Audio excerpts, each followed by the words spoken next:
Good morning बच्चों। आज का हमारा विषय है सल्तनत कालीन भारतीय इतिहास के महत्वपूर्ण स्रोत। जब हम मध्यकाल की बात करते हैं, जब हमारे यहाँ मुस्लिम शासन था, तो उस काल को हम अध्ययन की दृष्टि से दो भागों में डिवाइड करते हैं। पहला आपका आता है सल्तनत काल और दूसरा आता है आपका मुगल काल। जब हम सल्तनत काल के इतिहास की बात करते हैं, तो ये आप सभी जानते हैं कि किसी भी इरा का या किसी भी काल का इतिहास लिखने के लिए हमें तथ्यों की आवश्यकता होती है, और उन तथ्यों का जो संकलन किया जाता है वो महत्वपूर्ण स्रोतों के आधार पर किया जाता है। स्रोत साहित्यिक भी होते हैं और क्या होते हैं, पुरातात्विक भी होते हैं। साहित्यिक स्रोतों से तात्पर्य है जो हमारे लिखित में प्राप्त होते हैं, और पुरातात्विक स्रोत होते हैं जो हमें खुदाई में प्राप्त होते हैं। वो कोई अवशेष भी हो सकते हैं, बर्तन भी हो सकते हैं, भवन भी हो सकते हैं, आदि से हम उस काल के इतिहास का निर्माण करते हैं। जब हम सल्तनत काल के स्रोतों की बात करते हैं, तो देखते हैं कि उस समय का जो साहित्य है वो इस दृष्टि से बहुत अधिक महत्वपूर्ण रहा है। वो साहित्य जिसकी भाषा थी अरबी, फारसी और क्षेत्रीय भाषाएं।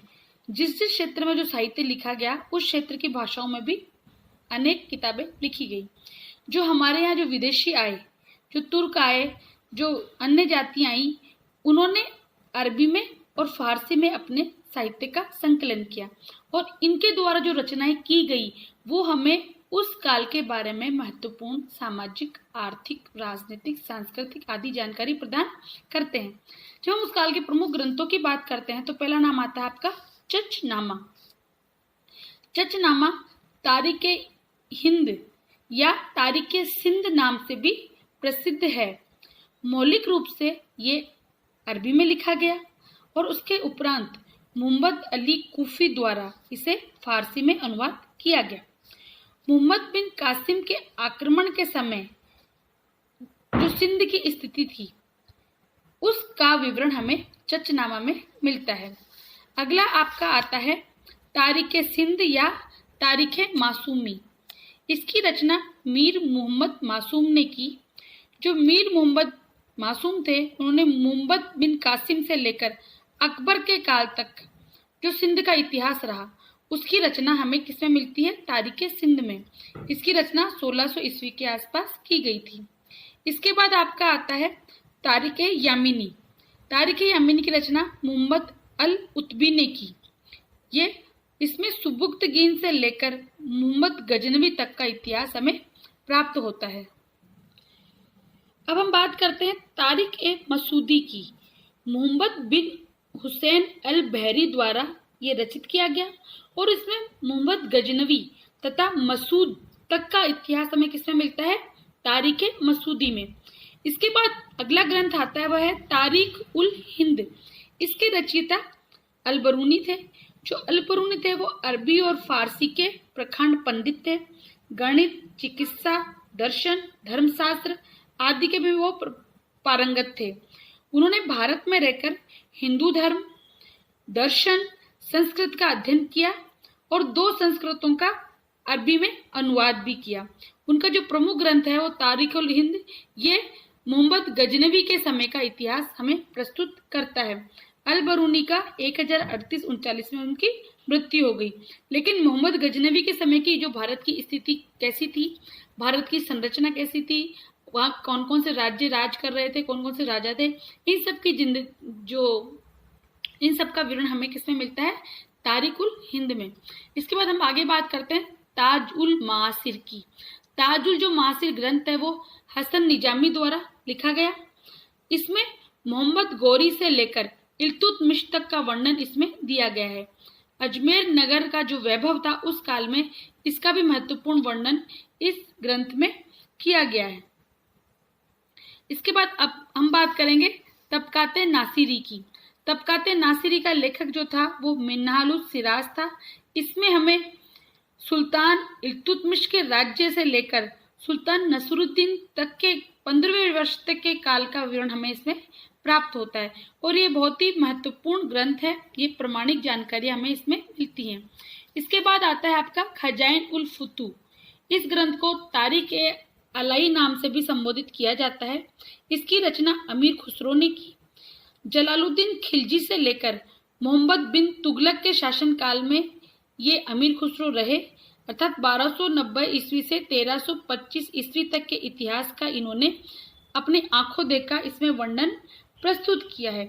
इसके अलावा उन्होंने अन्य रचनाएं भी की, जैसे तुगलकनामा, नूह सिपर, गुरात उल कमाल, देवल रानी, मिफ्ता उल फुतूह, वस्तुल हयात। ये जो सारी रचनाएं हैं, इनमें कुछ काव्य भी हैं। इन सब में हमें उस काल की महत्वपूर्ण जानकारी प्राप्त होती है। जैसे वस्तुल हयात से निजामुद्दीन औलिया, मलिक छज्जू आदि के बारे में हमें पता चलता है।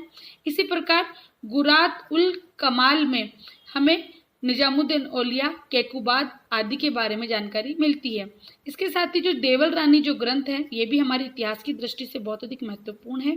इसमें देवल रानी और खिज्र खां इनके बारे में हमें जानकारी प्राप्त होती है।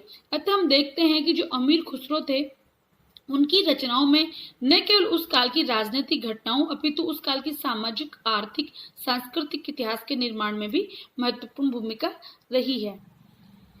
इसी कड़ी में आगे एक जो महत्वपूर्ण ग्रंथ आता है वो है किताब उल रहला। इसकी रचना इब्न बतूता ने की। इब्न बतूता जो थे वो मोरक्को के सुल्तान के यहाँ से आए थे और वो भारत में रहकर हम बहुत दिनों तक 8 वर्षों तक यहाँ रहे और उन्होंने भारत में अलग अलग क्षेत्रों में यात्रा की। जब मोहम्मद बिन तुगलक का शासन था भारत में, तब वो भारत में आए थे। उन्होंने अपने यात्रा वृत्तांत में भारत की भौगोलिक स्थिति, उस काल की राजनीतिक स्थिति, उस समय शासन व्यवस्था कैसे चलती थी, दरबार का आयोजन कैसा होता था और सुल्तान मोहम्मद बिन तुगलक के चरित्र आदि के बारे में विस्तार से वर्णन दिया है। इसके बाद आपका आता है अगला ग्रंथ तारीख मुबारक शाही। जो तारीख मुबारक शाही है वो इसको याह्या बिन अहमद सरहिंदी ने लिखा है। इसमें मोहम्मद गौरी से लेकर सैयद वंश के शासक मोहम्मद तक का इतिहास हमें तारीख मुबारक शाही में मिलता है। इसके अंदर हमें जो सैयद वंश का इतिहास का जो प्रमाणिक ग्रंथ है वो तारीख मुबारक शाही को माना जाता है। इसके बाद आपका अगला ग्रंथ आता है वाकियात मुश्ताकी या तारीख मुश्ताकी। इसका लेखक शेख रिजकुल्ला मुश्ताकी था और लोदी काल के इतिहास को जानने का यह महत्वपूर्ण ग्रंथ है। इसमें बहलोल लोदी, सिकंदर लोदी, इब्राहिम लोदी आर्य के बारे में विस्तृत विवेचन किया गया है। उसके बाद आपका ग्रंथ आता है तारीख सलातीन ए अफगानी। अहमद यादगार ने इसे लिखा है और ये लोदी वंश, इसके साथ ही अफगान वंश, इन सब के बारे में महत्वपूर्ण जानकारी हमें प्रदान करता है। शेर शाह सूरी, इस्लाम शाह सूरी, फिरोज शाह, आदिल शाह आदि सभी के बारे में हमें इसके बारे में जानकारी मिलती है। उसके बाद आपका अगला ग्रंथ आता है मखजन ए अफगानी। मखजन अफगानी है, ये नियामतुल्लाह ने इसको लिखा था और अफगान सुल्तानों के बारे में, जिसमें बहलोल लोदी से लेकर इब्राहिम लोदी तक के इतिहास का हमें इसमें वर्णन मिलता है।